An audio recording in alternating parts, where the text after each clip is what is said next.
Dear friends, the UPSC journey is a long and tiresome one. In this journey, if not it is done right, it can be a very big hurdle. Today, we have with us three toppers, Anusree, Niniya and Gopika, who we believe through our help has been able to shorten their journey or the hurdle has been an easier one. So friends, let's start with how this particular journey of yours started, because every aspirant, when they come, they will be having one or the other basic idea in entering into the civil services. So can you please give a brief talk or brief explanation to our aspirants how your preparation started? Sir, during my school days, becoming a civil servant was one among many ambitions that I had, but it became stronger during my college days, that is during the Kerala Floods period. And at that point, I got an opportunity to witness the proactive role of different civil servants. So this gave me the insight that civil service is something which will give me satisfaction both at private and public level. So that is why I chose civil service as my career option, sir. So even though I hear this particular reply as a very cliche reply, I don't intend to hurt you. Means actually all say that one way or the other they saw one IAS officer or someone else and they started their journey. Okay, so how this momentum was maintained by you? Sir, as you mentioned, my journey was a very long journey. So there were situations where this momentum used to get broke. So what I did was that I tried to maintain an ecosystem wherein I will get support throughout, and that ecosystem included my parents, my teachers and my friends. So that is how I was able to maintain that momentum. Okay, so for Gopika, how your preparation started? Means for Niniya, it was her childhood dream, her ambition. Was it for you also your childhood dream, or one sudden moment inspiration came about? I don't think it was a childhood dream because I had never thought about joining the civil services. In college, I was studying electrical and electronics engineering. So at that time, I had thought about starting the preparation, or like a small interest had come up, but I read that there is like 9 papers that you have to write and a big interview that you have to pass. So at that time, I was not that interested and I'll just let go of it completely. But when I started working, when I graduated in 2021, I immediately joined a private company, and then I started working and I felt that I could do more with my life. And so after working for 8 months, I quit my job and I joined Enlite and I started my civil service journey. Okay, so it was actually a kind of midlife crisis that transformed Yes. your journey into civil services. Okay, so for you also, you immediately qualified in the first attempt itself, both for mains and interview. So even though when in the first attempt you were not able to get into the service that you were expecting, what kept you motivated for the second attempt? Sir, after the first attempt, our marks came and I realized that I didn't make it into the final list just by 8 marks. So I think I took that as an inspiration because I felt like, okay, I can make up that much marks. I was this short of the final list. So in the next attempt, I felt that if I study a little bit harder and a little bit more focused, I could make the final list. And fortunately, my journey was a bit shorter because in my second attempt, I was able to get into the list. Okay, so when we see that both Gopika and Anusree, they means Gopika and Niniya, they have a kind of interest in the civil services. But when we try to talk with Anusree, because I know Anusree for quite a bit time, so when we in various one-on-one interview sessions, I've been able to understand how Anusree's preparation journey started. So Anusree, can you explain how this entry into civil service happened for you? Sir, it was when I was in my college days. During that time, I felt like rather than specializing in a subject, I need to do something which is very flexible. Okay, she is mentioning that specialization because her graduation is in physics. Okay, yeah. So I was planning to do something in a general a generalistic manner. So that is how civil services has came to me, because here we study multiple number of topics, and we can even study some topics which are not actually we have an aptitude in. So then during my final year of graduation, I was looking for a better institute for doing my foundation course. So initially my plan was to shift to Delhi and do my foundation from there only. During that time, a few of our family friends has recommended me Enlite IAS. That is how I came to Enlite, and I think my decision was pretty good, because in my second mains itself, I'm in the list. Okay. These three aspirants have another thing in common. These three also are having philosophy as their option. So even though we are right now discussing about GS preparation, so before starting with GS, I would just want to get one-liner opinion about how or why philosophy one should select. Sir, I think for a person to choose any optional, there has to be three factors. That is the interest factor and availability of a good mentor. And we should also check that if it is scoring or not. And for me, philosophy was such a subject. That is why I chose philosophy. Okay. Anyone other than that you want to add something more apart from what Niniya has mentioned? Sir, for me it was practical, because it was easy to learn. There was no need of a current affairs value addition, because the syllabus is pretty much static. So it was about making my journey as easy as possible. So comparatively less effort is needed for optional than GS. So that was the reason you were more into philosophy than other options. Okay. Now when we start discussing, means what our aspirants or the viewers would always love to hear is what difference did you did in your preparation that ensured that your name in the final PDF has arrived. So right now, yesterday the service allocation also happened. So I would like to congratulate you on that behalf also in getting into the service. So in your prelims journey, so we will be analyzing your prelims, mains and interview journey. So please enlighten about your journey. So let's start with Anusree. Anusree, how was your prelims journey? Sir, in prelims, my hard phase was to go through the CSAT. So CSAT was so tough for me. That is not because of the arithmetic part or logical side, but it was because I never had any speed in doing those things in the pace that is required for this exam. So in my first two attempts, I was able to clear the 4S cutoff in general studies, but I wasn't able to clear the CSAT. So I made a focused strategy for that thing. So I went through the PYQs and identified the areas in which we need to focus upon. And I took classes for that also. And I referred to some books from where we can get some logical questions as well. That is how I made a strategy for CSAT, and that is how I was able to make it up to the next. Okay, Anusree, arithmetic part or the con part is actually very important for clearing. But what about the comprehension part? Comprehension was a safer side for me, but we used to get some 23 to 27 questions only.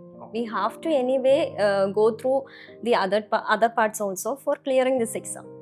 So what I did was I was focusing mainly on my safer side. Along with that, I was taking some coaching for the other parts in which I am not confident enough. Means you identified few areas which are repeated in nature, and means along with the comprehension, so that the cutoff is being achieved.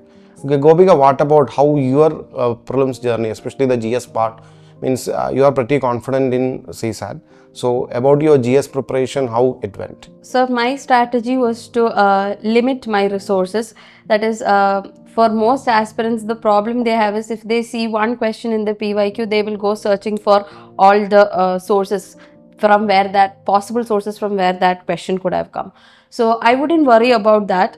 My strategy was to limit the resources.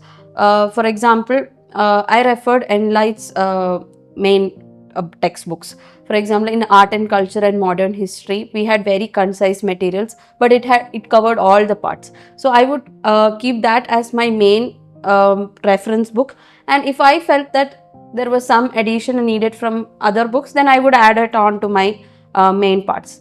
Then the other is taking a focused prelims test series. So for both my prelims, I had taken a prelims test series, and this prelims test series is organized in such a way that it's a weekly test. So weekly of one Sunday you would have polity, the next Sunday you would have geography, etc.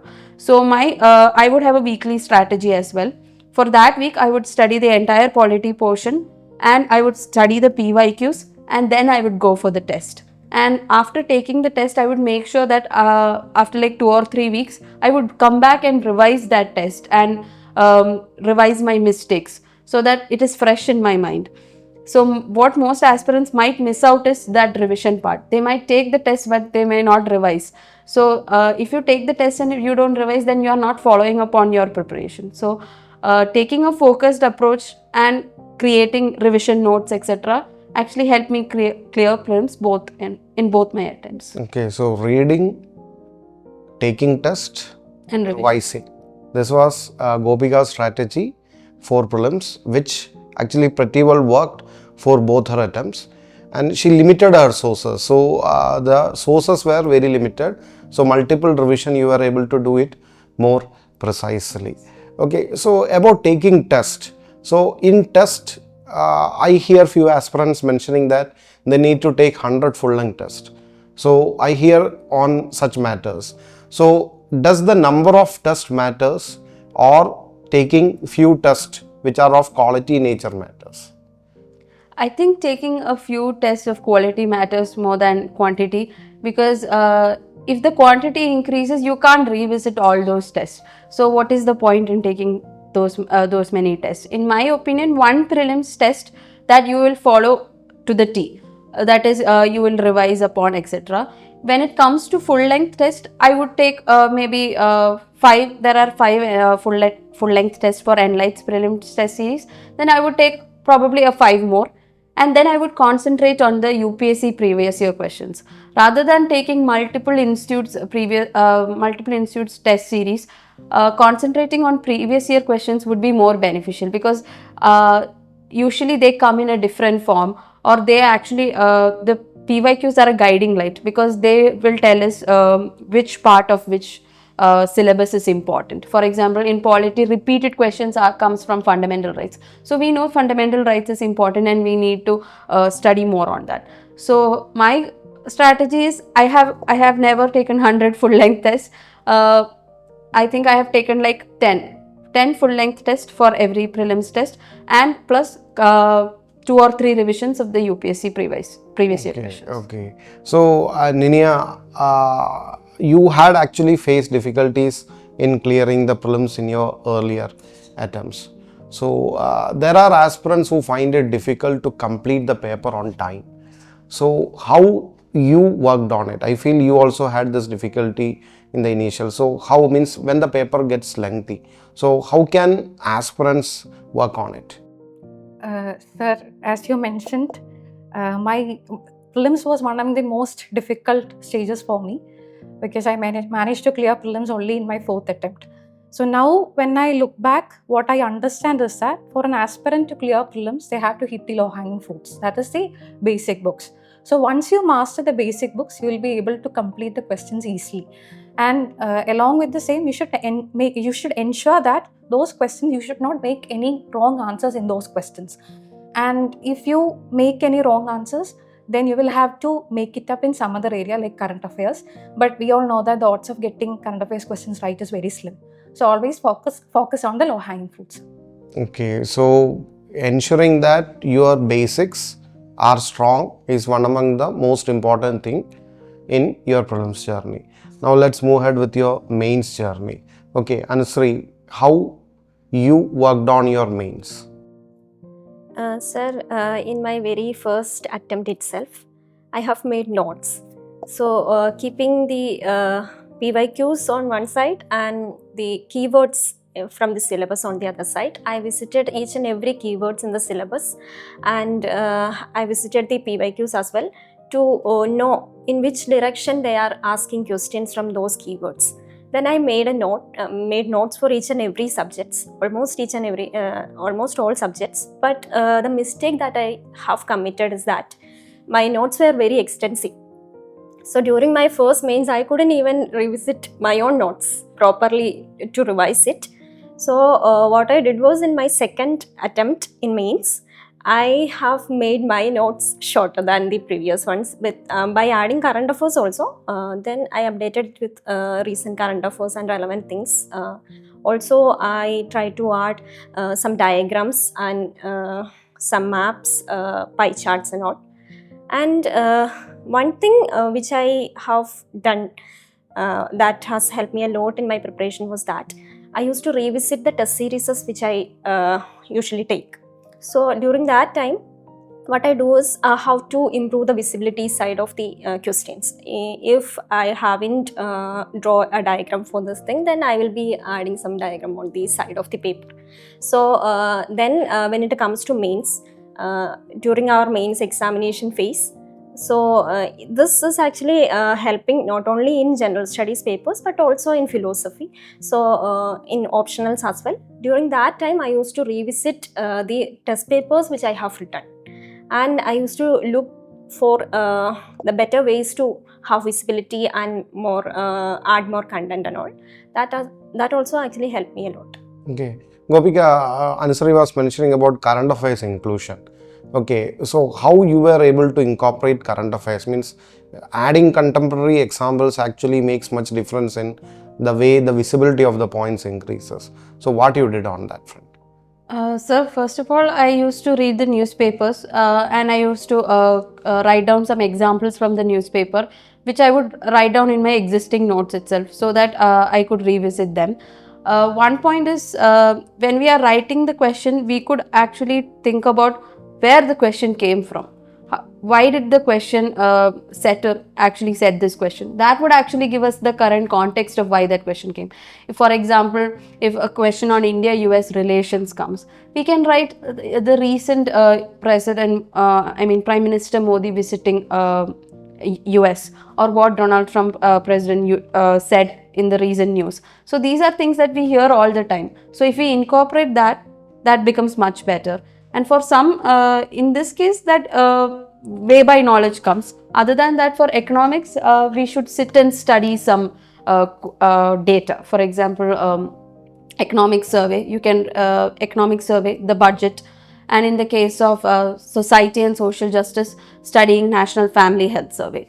This doesn't mean that you take the survey and you study everything. It means that you have to know what you want. For example, if a question on women comes, then you need to know the gender sex ratio, or the maternal mortality ratio, or how much the percentage of women having anemia.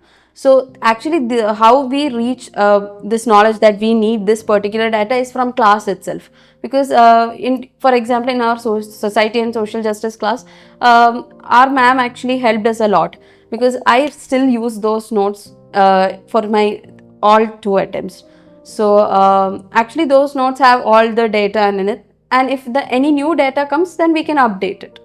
So actually classes would help us with all these factual content. But the initial part, actually she was mentioning about she consistently read newspapers, and Niniya, you also actually were consistently following. So if a new aspirant has to start newspaper reading, what should they focus initially? Sir, initially, sir, I was a kind of person who started reading newspaper only after my preparation, starting my preparation. So it was very difficult for me, because it took around 6 hours for me to read newspaper initially. But then there were certain guidance classes, and we should make sure that when we read newspaper, we should keep the syllabus in our mind. So by keeping syllabus in our mind, we have to filter the required news, and that has to be noted. And I am a follower of online notes. So I made online notes, and which made my updations very easy. And also, when we look into the previous year questions, we can see that they are not asking the current affairs as such. They are largely focusing upon the static part from the current affairs. So what I used to do was, when for example, when we read something about the governor's controversy with the state, so I used to go through the articles of governor, and I used to make it sure that I'm confident with the static part of that thing. So that also we have to focus upon while reading the newspapers. Okay. So when the newspaper is being read, corresponding static part from the standard Has to book, be in our mind. tip of the fingers, then only you will be able to incorporate good answers. One another thing that the aspirants faces is they forget it very soon. So whatever you learn, if you don't revise it continuously, you forget it.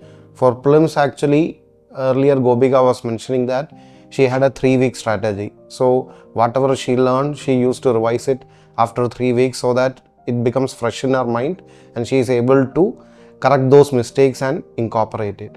But for mains, the issue is you have nearly 4 GS plus 2 option papers and plus 1 essay to prepare. So the content is huge and the time is very short. It is only 2 months gap for between 2 or 2.5 months gap between prelims and mains. So how can we introduce a better revision strategy? What's your opinion? I believe that my UPSC journey was a rectification of the mistakes that I committed in the past. So in my first mains, the major mistake that I committed was with respect to the note making.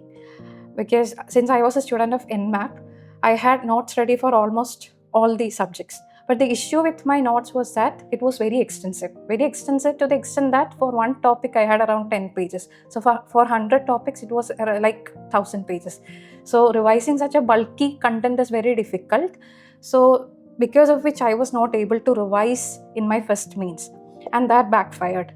So in my second mains, I made sure that those notes were made crisp. I compressed my whole notes into like 40 pages, because of which I was able to revise properly. Okay, so what I wanted to actually hear was her note making process and she came with that. So what aspirants in future need to remember is this is an era of open source. There is no limit with respect to notes or any other material. You will get everything in the online source. We have got ChatGPT, we have got Perplexity, everything is there. But crisp notes means that which the aspirant has written in their own words. That will only be helpful for the aspirants, because remembering or retaining always comes from your own words. So make notes, be very consistent in that, revise it continuously. It will definitely help you in reaching your goal. So this was all about your mains journey. So coming to the final hurdle that the UPSC calls the personality test, or we say it to be the interview journey. So Niniya, let's start with you. How was your interview journey? Sir, I believe that interview is one of the most interesting stages, because you get an opportunity to look into yourself. Because we have to fill a form called detailed application form, wherein you have to fill everything ranging from your background to hobbies.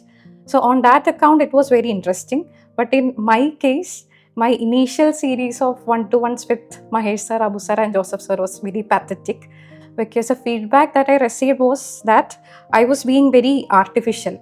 I sounded very artificial and I was trying to be someone else. And I was not at all driving the conversation, which is the demand of interview. So after talking to you personally, I came to the realization that for a person to score well in interview, they have to be themselves. They have to be authentic. So then I started framing my answers on that account, and I think that got reflected on the final day as well. Yeah, it definitely got reflected. If you see your score, it definitely got reflected.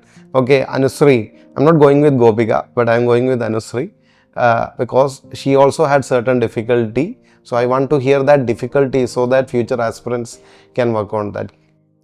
Sir, I'm a kind of a person who always looks for some comfort spaces.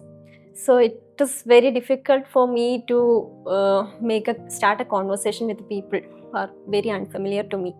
So during my initial one-to-one session, even with Abu sir, was very bad, because I was being someone else. I was trying to be someone else.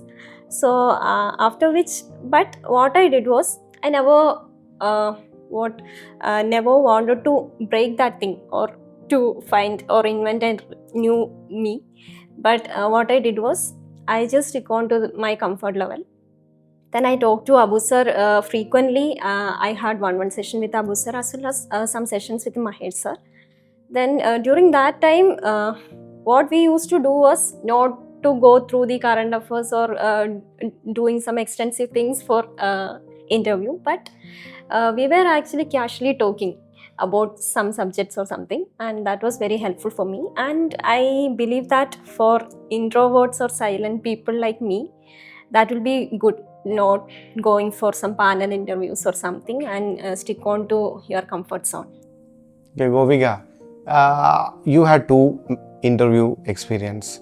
In these 2 interview experience, did you feel UPSC was one and the same, or they were different?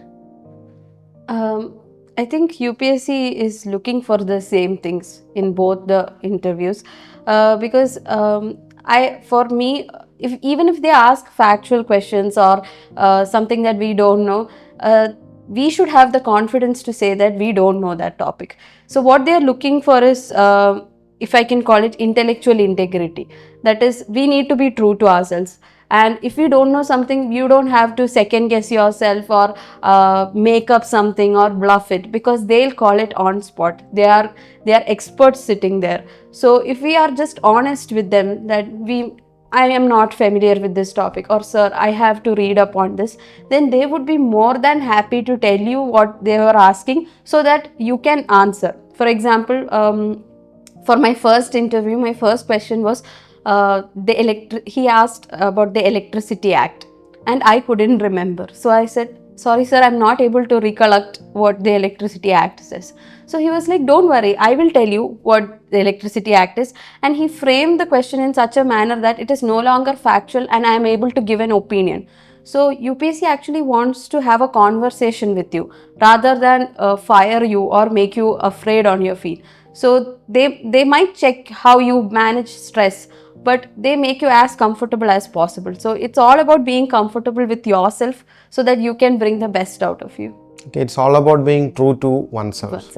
Okay, so it is actually a stressful scenario. It is. Because even though there is always a first, when you first attend the interview, you will definitely get stressed. So how you were able to calm yourself, means 2 interviews consistently you are able to get very good score. So how you were able to calm yourself? I don't know, because for me, I would constantly talk to myself and give motivation from internal motivation. That plays a big part. I think before for the first interview, I was not that nervous because it was a opportunity. I was seeing it as an opportunity and an experience. So I went with that mindset. In the second interview, I was very much tensed because I wanted to make it into the list. Now it's like a do or die situation. So before I think the day before the interview, I was feeling very stressed. And then I called Mahesh sir to talk. And so he motivated me a lot. And I think we talked for around like half an hour, and for like 10 minutes we talked about the interview, and for 20 minutes we talked about all the other stuff like watching movies or something.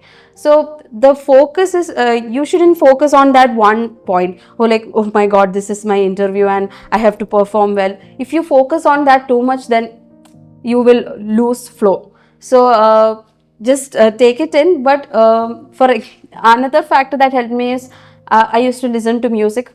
Even right before entering to UPSC, I would listen to hype up music, so that it would help me calm down. Another factor is seeing all the other aspirants are also equally stressed makes me a little bit more calm because I have never seen a group of people that are this stressed. So I was like, okay, I'm not as stressed as them. So actually that made me a bit calm also. Okay, so one last question before we wind up. I feel this has been one quite exhaustive one. So how Enlite helped you in your preparation journey? You were mentioning that you were all Prelims Mains batch students at Enlite. So how your journey was simplified at Enlite? Sir, Enlite is like a family for me. Given my long journey, I had several downfalls during my preparation. So my go-to place was Enlite, teachers of Enlite, and they helped me, they pushed me, because of which I was able to secure a good rank in this year's attempt. So I would like to extend my heartfelt gratitude to Team Enlite, sir. Okay, so any further add-ons from Anusree or Gopika? So I think Enlight played a major role in making my journey very short. I was able to achieve the goal of making into the list in the very second attempt itself, and more than teachers, the teachers have all become friends. So I think Enlight has a very friendly and accessible environment. It is not a very formal culture, so that the students feel more comfortable sharing their difficulties and sharing their doubts, etc. So in that case, Enlight has been very helpful, and I owe a big gratitude towards Enlight. Okay, so that was very heartening to listen to your opinion about Team Enlite. So on behalf of Team Enlite, I would like to extend a very heartfelt thanks and also wish you all, Anusree, Niniya and Gopika, a very successful bureaucratic career. Thank you all. Thank you, sir.